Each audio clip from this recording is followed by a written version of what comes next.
Dragi župljani, dok s neizmjernom čežnjom očekujemo povratak vas, žive crkve, žive vjerničke zajednice u našu župnu crkvu, podsjećam na još nekoliko uputa o našem vjerničkom životu i o važnosti naše župne duhovne povezanosti kroz ovo vrijeme. Ponajprije želim od srca zahvaliti našim mladima i gospodinu Dini, našem župljaninu, koji su omogućili u nedjelju prijenos svete mise u 11 sati župne crkve, koje je pratilo preko 1000 naših župljana.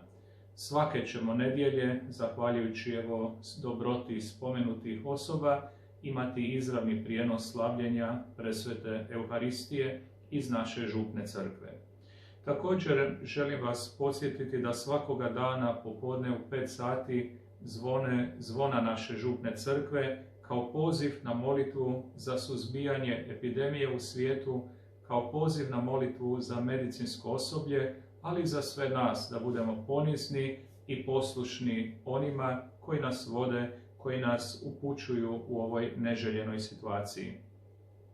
Naši će mladi povremeno, u tjednu, više puta stavljati različite medijske sadržaje na našu web stranicu, na Facebook, na Instagram, kroz koje nas možete pratiti i kroz duhovne misli koje ću vam uputiti jednom tjedno kroz obavijesti vezane za našu župu, isto tako i kroz različite molitve koje vas pozivam dok ih gledate da zajedno s nama i molite.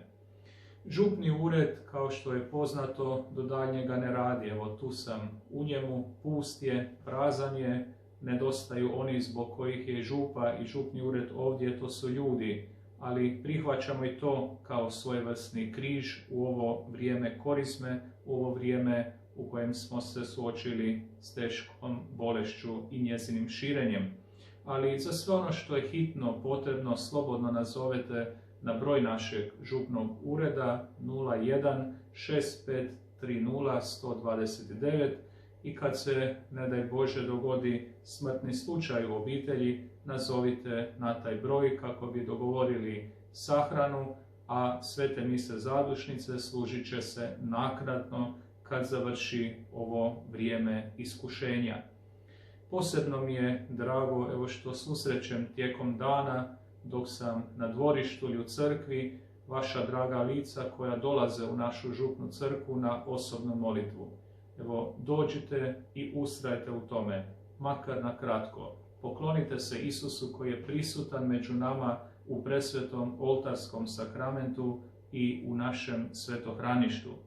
Tamo u crkvi postoji mjesto na ulazu, mnogi su me pitali pa želim to još i posebno naglasiti, sve one nakane koje ispišete na papirić, koje možete sa svojim prilogom staviti u kasicu koja je uz stolić na dnu crkve, sve te nakane čitamo i uključujemo utorkom i petkom u kolektivne misne nakane.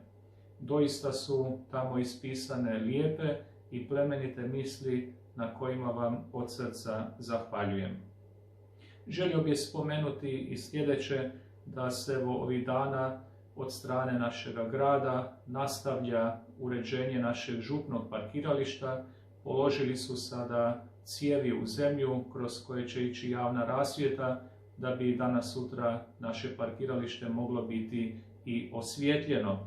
Isto tako, privodi se kraju određena faza, možemo reći druga faza radova na ogradi i okolišu našeg župnog dvora, pa zahvaljujem svima koji će se odazvati i preko uplate na račun naše župe pri pomoći da se radovi dovrše, a onda ćemo neko vrijeme, nažalost, morati stati dok ne vidimo kakva će biti dalje situacija i materijalne mogućnosti.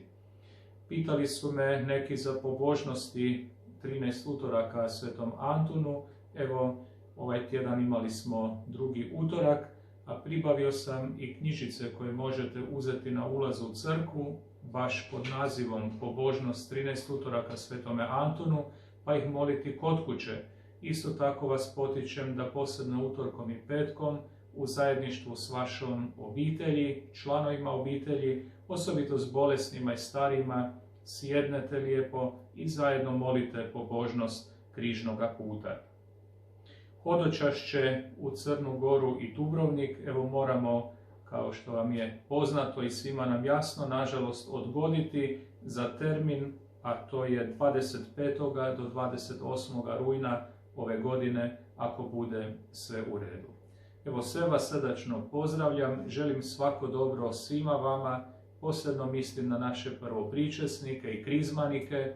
Evo, pravovremeno, vjerojatno i u nedjelju ćemo u obavijestima dati određene novosti za njih, ali pretpostavljam svakako da ćemo prvu pričest morati odgoditi, da li negdje prema ljetu ili čak na jesen, evo odlučit ćemo o tome uskoro. Srdačno vas pozdravljam i svako dobro želim.